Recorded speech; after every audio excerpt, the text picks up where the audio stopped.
Our happy town. In our happy town, we all try to be good citizens. Being a good citizen means we follow the rules and help each other. It makes our town a wonderful place to live. One way to be a good citizen is to be polite.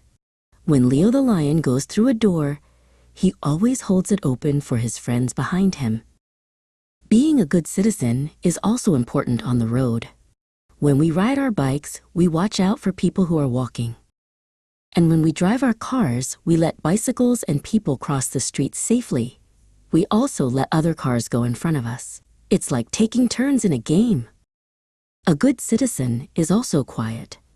We don't honk our car horns unless we really need to. This keeps our town peaceful.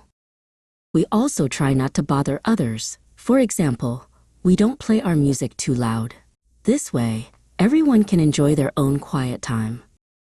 And of course, a good citizen never leaves trash on the ground. We always put our trash in the bin to keep our town clean and beautiful. Some people help our town in special ways. They volunteer their time to help others. It's like being a superhero for our community.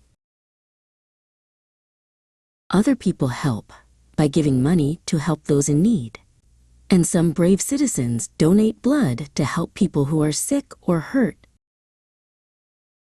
Being a good citizen makes our town a happy place for everyone, and it makes us feel good inside too.